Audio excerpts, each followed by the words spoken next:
Chers amis, bonjour. C'est l'église de Thianges qui nous accueille pour cette liturgie de ce deuxième dimanche de carême.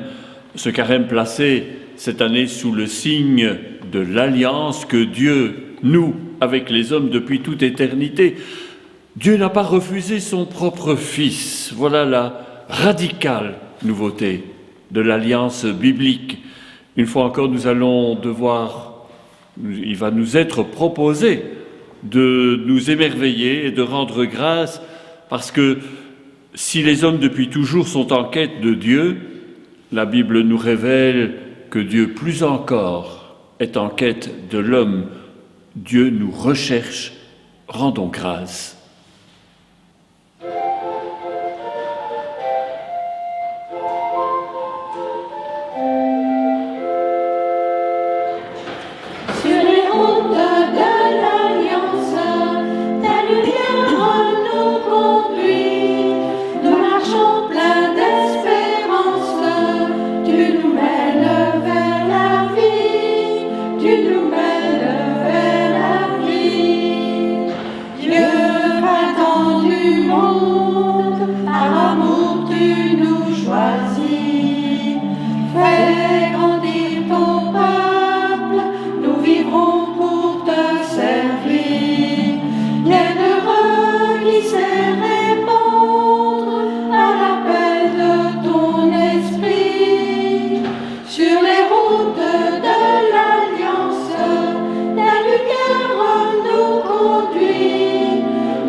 La conversion à laquelle nous invite le carême est radicale. Non pas offrir des sacrifices à Dieu pour attirer ses bienfaits, mais nous abandonner à un amour qui nous est offert en pur don. La conversion pascale à laquelle nous convie le parcours proposé par l'Évangile de saint Marc, nous conduit à l'émerveillement des baptisés. Le Christ nous a aimés alors que nous étions pécheurs. Il nous a aimés jusqu'à la mort, et la mort sur la croix. Il n'y a de conversion que dans l'étonnement d'une vie transfigurée par une telle annonce. Notre carême n'est pas d'abord la prescription d'un comportement moral. Il est la rencontre renouvelée avec l'incroyable mise en face d'une bonne nouvelle, bien plus théologale que morale.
Dieu, que nul n'a jamais vu, tu as manifesté ta gloire sur le visage transfiguré de ton Fils, et par sa voix, c'est ta parole que tu nous livres. Illumine nos yeux de ta clarté, de son regard, et rends-nous attentifs à son évangile. Nous serons heureux d'être ses frères et tes enfants, car il est ton Fils bien-aimé en qui tu nous découvres tes fils.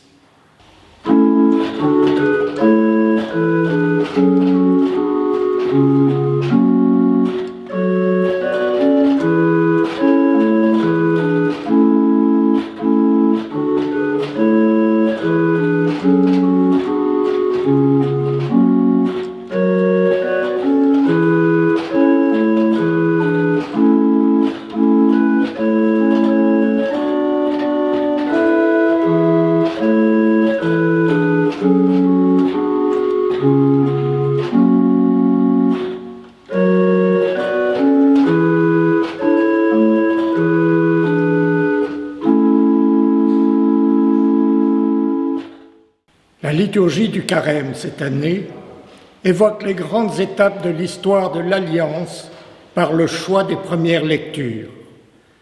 Elle met en évidence la dimension baptismale du carême dans la sélection des passages de l'Évangile de Marc. Le baptême qui nous introduit dans la victoire pascale est aussi l'insertion du croyant dans une histoire d'alliance qui est le sens de toute l'histoire des hommes. Après l'évocation de la promesse de salut universel faite à Noé dimanche dernier, voici mise à l'avant-plan ce dimanche la figure d'Abraham. La sélection liturgique du récit pourrait nous tromper. Le sacrifice d'Isaac semble occuper toute la place. Le récit du livre de la Genèse commence pourtant par mentionner l'épreuve d'Abraham. C'est bien la foi du patriarche et la promesse de Dieu qui sont au centre du récit, et non d'abord le sacrifice de l'enfant. Lecture du livre de la Genèse. En ces jours-là, Dieu mit Abraham à l'épreuve. Il lui dit : « Abraham !» Celui-ci répondit : « Me voici. » Dieu dit : « Prends ton fils, ton unique, celui que tu aimes, Isaac, va au pays de Moria, et là tu l'offriras en holocauste sur la montagne que je t'indiquerai. » Ils arrivèrent à l'endroit que Dieu avait indiqué. Abraham y bâtit l'autel et déposa le bois. Puis il lia son fils Isaac et le mit sur l'autel par-dessus les bois. Abraham étendit la main et saisit le couteau pour immoler son fils. Mais l'ange du Seigneur l'appela du haut du ciel et dit : « Abraham, Abraham !» Il répondit : « Me voici. » L'ange lui dit : « Ne porte pas la main sur le garçon, ne lui fais aucun mal. Je sais maintenant que tu crains Dieu. Tu ne m'as pas refusé ton fils, ton unique. » Abraham leva les yeux et vit un bélier retenu par les cornes dans un buisson. Il alla prendre le bélier et l'offrit en holocauste à la place de son fils. Du ciel, l'ange du Seigneur appela une seconde fois Abraham. Il déclara : « Je le jure par moi-même, oracle du Seigneur, parce que tu as fait cela, parce que tu ne m'as pas refusé ton fils, ton unique, je te comblerai de bénédictions, je rendrai ta descendance aussi nombreuse que les étoiles du ciel et que le sable au bord de la mer. Et ta descendance occupera les places fortes de ses ennemis. Puisque tu as écouté ma voix, toutes les nations de la terre s'adresseront l'une à l'autre la bénédiction par le nom de ta descendance. » Parole du Seigneur.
L'appel de Dieu à Abraham et l'entière disponibilité de celui-ci. Isaac est doublement le don de Dieu, fils né en vieillesse de son père, fils rendu sur le lieu du sacrifice. Le dialogue entre le père et l'enfant montant au mont Moria, non repris par la sélection liturgique, va dans le même sens. Une soumission de l'un et de l'autre à la volonté divine. Ils marchent ensemble à la découverte d'un Dieu imprévisible, mais dont on peut croire qu'il veut la vie. Le récit suggère une lecture complémentaire. Elle concerne le rapport au sacrifice. L'intervention de l'ange du Seigneur, c'est-à-dire selon la symbolique biblique, de Dieu lui-même est à cet égard significative. Dieu ne veut pas la mort de l'enfant, mais conseille de substituer un animal à l'offrande du premier-né humain. Prise de position historique de la Bible, s'élevant contre une pratique religieuse omniprésente dans les sociétés anciennes, le sacrifice des prémices pour appeler la prospérité sur la maison, la famille, le clan, le pays. Sur le mont Moria, que la tradition fixera sur la montagne du Temple à Jérusalem, seuls seront présentés des sacrifices de bêtes offertes. Ils seront le signe de la volonté du peuple des croyants d'entrer dans l'alliance dont seul Dieu est l'initiateur. Le sacrifice ultime et parfait sera l'offrande que Dieu fera de lui-même. Ma vie, nul ne la prend, c'est moi qui la donne, dira Jésus, dont affirment les pères de l'Église. Isaac était la figure.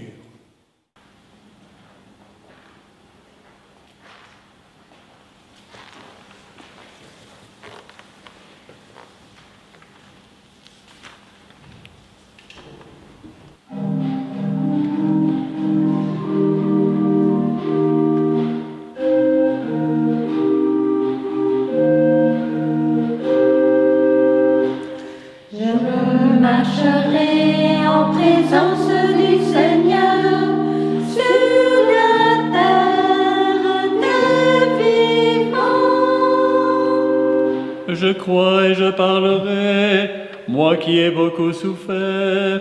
Il en coûte au Seigneur de voir mourir les siens. Je marcherai en présence du Seigneur sur la terre des vivants. Ne suis-je pas, Seigneur, ton serviteur, moi dont tu brisas les chaînes? Je t'offrirai le sacrifice d'action de grâce. J'invoquerai le nom du Seigneur. Je marcherai en présence du Seigneur sur la terre des vivants. Je tiendrai mes promesses au Seigneur, oui, devant tout son peuple, à l'entrée de la maison du Seigneur, au milieu de Jérusalem. Je marcherai en présence du Seigneur sur la terre des vivants.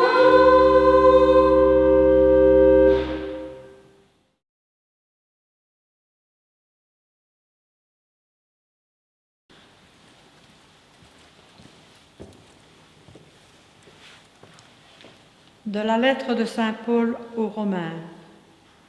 Si Dieu est pour nous, qui sera contre nous? Il n'a pas refusé son propre Fils, il l'a livré pour nous tous. Comment pourrait-il avec lui ne pas nous donner tout?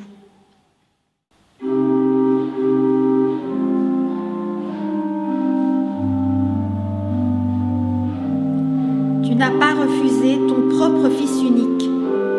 Que la croix de Jésus soit source de vie pour ceux qui connaissent la souffrance ou la séparation. En toi seront bénies toutes les nations. Que la paix et la justice soient accordées à ceux que l'histoire malmène. Qui accusera ceux que Dieu a choisis? Que la sérénité du cœur apaise ceux que dévore la culpabilité ou la crainte.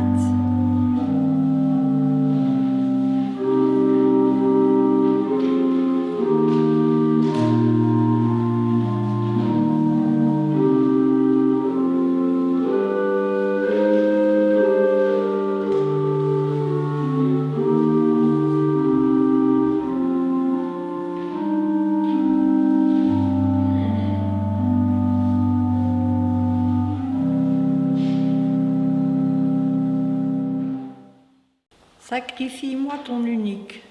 Nous nous tromperions vraiment si nous inscrivions ce texte dans la lignée des sacrifices religieux. La personne d'Isaac, qui est au centre du récit, est plus que l'enfant unique. Il est le fils de la promesse. On ne se méprendra plus sur la promesse lorsqu'il sera manifeste qu'elle est gratuite. Le gage de la promesse, qui pouvait être reçu comme une garantie, doit être accueilli dans la plus pure gratuité. La montagne du sacrifice devient celle de la transfiguration. Les hommes en quête de Dieu sont appelés à accueillir le sacrifice de Dieu lui-même. Car ce n'est pas le vieux patriarche qui s'avance en disant « Me voici ». C'est Dieu lui-même qui vient en présentant son Fils promis à la croix. Voici mon Fils bien-aimé, écoutez-le. Les hommes ne devront plus se sacrifier pour aller vers Dieu. Ils ne devront plus se renier ou s'évader de leur condition humaine. Trouver Dieu ne supposera plus sacrifier, mais au contraire, marcher dans la plaine. Les disciples ne pourront rester sur la montagne. Ils devront descendre pour marcher derrière le Fils à écouter. Et la route dans la plaine, c'est celle qui va vers Jérusalem. Route des affrontements et des contradictions, chemin déjà de la croix. Il n'y a pas d'autre lieu pour découvrir Dieu qu'une vie humblement humaine. Mais elle est révélée, déjà transfigurée. Aujourd'hui, montons sur la montagne où Jésus resplendira. Aujourd'hui, montons sur la montagne où Jésus resplendira. Qui viendra, Seigneur, dans ta lumière, qui affrontera la croix. Aujourd'hui, montons sur la montagne où Jésus resplendira.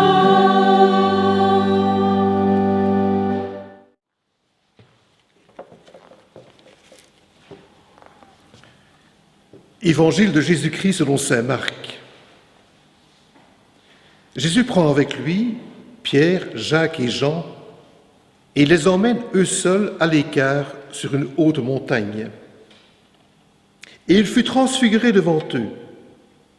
Ses vêtements devinrent resplendissants. Élie leur apparut avec Moïse et ils s'entretenaient avec Jésus. Survint une nuée qui les couvrit de son ombre, et de la nuée, une voix se fit entendre. « Celui-ci est mon Fils bien-aimé, écoutez-le. »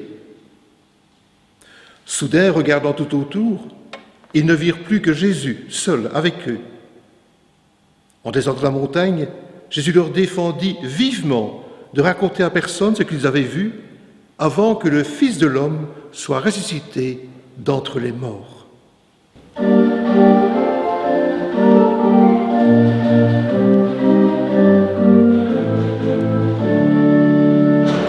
Aujourd'hui, restons dans la lumière, Jésus-Christ nous gardera. Aujourd'hui, restons dans la lumière, Jésus-Christ nous gardera. Guéris-nous, Seigneur, par tes blessures, crée en nous un cœur nouveau. Aujourd'hui, restons dans la lumière, Jésus-Christ nous gardera. Aujourd'hui, marchons dans la lumière, Jésus ressuscitera.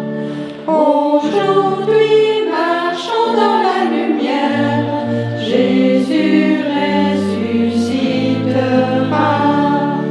Ouvre-nous les portes de la vie, ouvre-nous le temps nouveau.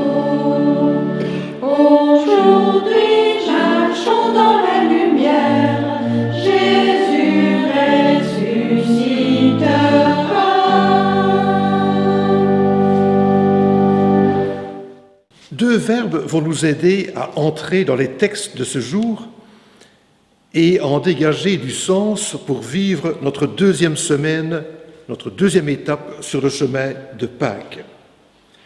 D'abord, le verbe « défigurer ».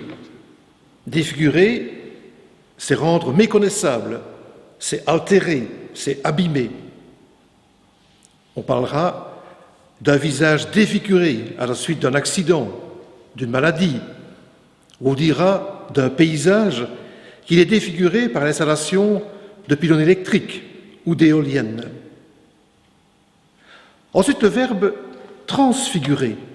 Transfigurer signifie transformer, redonner un nouvel aspect, un nouvel éclat à un visage, à un quartier, à un paysage. À l'époque d'Abraham, on a défiguré le visage de Dieu. Les hommes lui donnaient un visage dans lequel Dieu lui-même ne se reconnaissait pas. À l'époque, on le sait, il était habituel de sacrifier à Dieu le premier-né d'une famille, de même le premier-né d'un troupeau, ou encore de lui offrir les premières gerbes de la récolte. Ainsi, bien sûr, on cherchait à rendre hommage à Dieu, mais en échange, on espérait obtenir de lui la fertilité de la famille, du troupeau et de la récolte. À partir d'Abraham, et avec lui, les choses vont radicalement changer. Elles vont marquer une évolution majeure dans le culte rendu à Dieu et plus largement dans l'histoire des religions de l'humanité. Abraham va d'abord se plier à la coutume en partant sacrifier son fils Isaac. Mais au moment de passer à l'acte, l'ange du Seigneur va intervenir en disant « Ne porte pas la main sur le garçon, ne lui fais aucun mal ». Ces paroles marquent la fin, l'interdiction des sacrifices humains. Dieu refuse catégoriquement ce visage défiguré qu'on lui donne, le visage d'un Dieu meurtrier, d'un Dieu sanguinaire. Au contraire, Dieu ne veut que la foi d'Abraham, qui lui exprime d'ailleurs en lui offrant son fils unique. Et Dieu fera comprendre à Abraham que dorénavant, il ne veut plus de victimes humaines, mais qu'il attend simplement, si j'ose dire, une réponse de confiance à sa seule bonté. Dieu est le Dieu de la vie. Parce que tu ne m'as pas refusé ton fils, je te comblerai de bénédictions, je rendrai ta descendance aussi nombreuse que les étoiles du ciel. Abraham a cru en ce visage de Dieu qui donne vie, qui donne dignité à tout être humain. C'est pourquoi il est devenu notre Père dans la foi, et qu'en lui sont bénies toutes les nations de la terre. Au 1er siècle maintenant, le visage de Jésus était tout autant défiguré par nombre de ses contemporains. Et saint Marc le note dans son évangile. La foule voyait très souvent en Jésus un simple guérisseur de grand chemin. Les responsables civils et religieux taxaient Jésus de messie politique, de perturbateur donc. Même certains disciples de Jésus le considéraient comme un rabbin tout-puissant, un extraterrestre qui échapperait à la souffrance et à la mort. Autant de déformations du visage ou de la personne, de sa personne, que Jésus ne peut accepter, entre autres de la bouche de Pierre, qui un jour va se révolter ouvertement à l'idée d'entendre son maître parler de sa passion et de sa mort. Et voilà certainement la raison pour laquelle Jésus entraîne 3 de ses disciples, Pierre, Jacques et Jean, sur une haute montagne. C'est là qu'un court instant, l'être profond de Jésus, sa face intérieure, leur sera révélé. Il est transfiguré devant eux. Les mots sont trop courts pour traduire l'intensité de leur expérience spirituelle. Elle ne peut être communiquée qu'au travers d'images. La blancheur des vêtements de Jésus qui dit la couleur du monde céleste, du rayonnement de l'amour du Père qui enveloppe son Fils. La présence de Moïse et d'Élie qui s'entretiennent avec Jésus, qui témoignent du fait que Jésus accomplit l'alliance de Dieu avec les hommes dans le prolongement de la loi et des prophètes. La nuée encore, qui est le symbole de la présence voilée de Dieu, qui accompagne toujours son peuple. Et enfin la voix, cette voix qui se fait entendre, qui est celle de Dieu, qui vient authentifier l'ensemble de la vision. Celui-ci est mon Fils bien-aimé, écoutez-le. En d'autres mots, Dieu dit à ses 3 disciples, faites pleinement confiance à Jésus. N'hésitez pas à le suivre sur le chemin qu'il vous propose. C'est un chemin de vie qui certes passe par la souffrance et la mort, mais qui débouchera sur la vie. Sa mort sur la croix est la preuve suprême de son amour et sa vie donnée pour le salut de tous les hommes. Ainsi, sur la montagne, les disciples ont vécu un moment de grâce, un moment unique. Il leur a été donné d'anticiper la lumière du ressuscité de Pâques qui a vaincu la mort. Moment unique de grâce. On comprend bien sûr que les disciples voulaient prolonger cet instant. Mais non, pas question, ils doivent descendre de la montagne, porteurs de la révélation qu'ils ont reçue, forts aussi de cette conviction que ni la haine, ni le mépris, ni les souffrances, ni la mort ne défigureront jamais le Fils bien-aimé du Père. La transfiguration est donc le témoignage de la présence de Dieu aux côtés de son Fils. Dieu est du côté de cet homme Jésus qui marche vers sa Pâque. Dieu est au cœur des combats que Jésus mènera contre le mal sous toutes ses formes. Saint Paul le dit dans la 2e lecture, Dieu, en son Fils, a tout donné. Nul doute donc que ce moment de grâce a soutenu les disciples dans des moments de doute ou de découragement.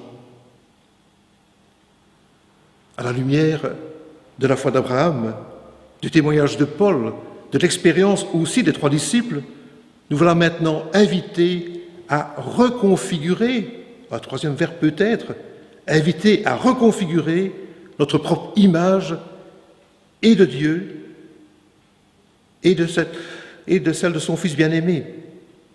Invités aussi à reconfigurer notre beauté intérieure, notre beauté d'enfant de Dieu, d'hommes et de femmes aimés de Dieu, appelés par lui à grandir à son image et à ses ressemblances.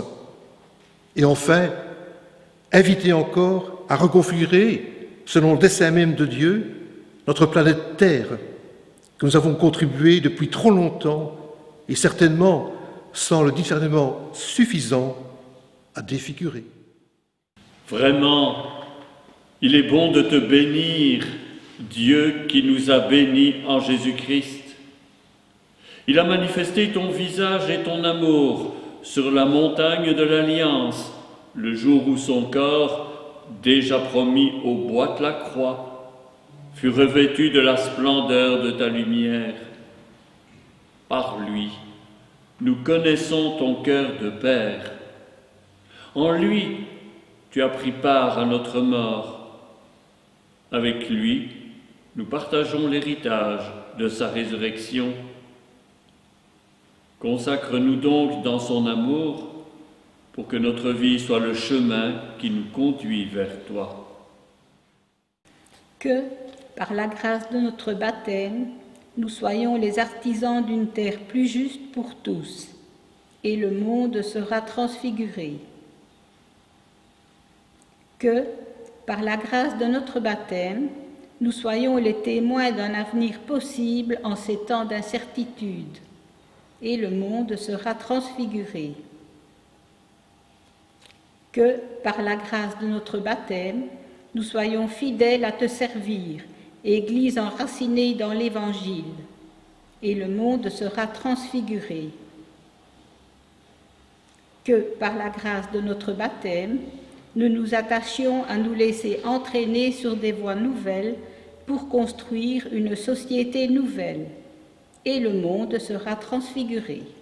Dieu notre Père, ta gloire nous revêt de ta splendeur, notre vie est transfigurée en ton amour infini, en toi notre émerveillement. Permets-nous de marcher avec fidélité à travers l'obscurité et les peines de chaque jour pour suivre celui qui nous précède et nous entraîne à aimer ce que toi-même consacres, notre vie promise à être revêtue de gloire et de lumière. Aussi, avec la confiance reçue à notre baptême, nous te prions. Notre Père, qui es aux cieux, que ton nom soit sanctifié, que ton règne vienne, que ta volonté soit faite sur la terre comme au ciel. Donne-nous aujourd'hui notre pain de ce jour. Pardonne-nous nos offenses, comme nous pardonnons aussi à ceux qui nous ont offensés. Et ne nous laisse pas entrer en tentation, mais délivre-nous du mal. Car c'est à toi qu'appartiennent le règne, la puissance et la gloire, pour les siècles des siècles.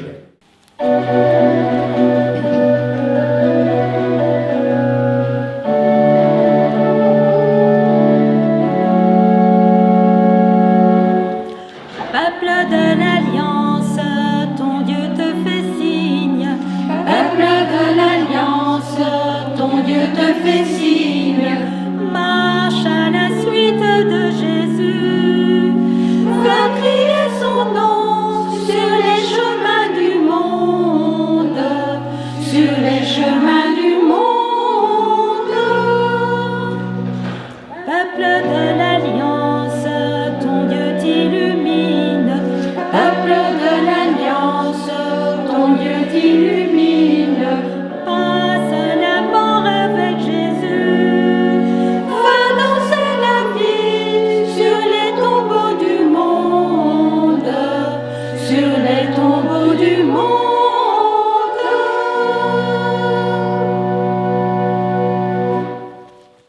Chers amis, nous étions peut-être sur la montagne grâce à l'accueil de la paroisse Sainte-Marguerite à Tihange. Il nous faut redescendre dans la plaine, dans la vie de tous les jours, dans la vie quotidienne. Après avoir ressourcé notre foi à l'émerveillement de notre foi et de notre baptême, nous devons réaffronter jour après jour l'épreuve de nos vies, car c'est là seulement que Dieu se donne à reconnaître. Alors, passez donc une bonne semaine. La semaine prochaine, nous nous retrouvons à l'église Saint-Remy pour continuer cette route de l'Alliance.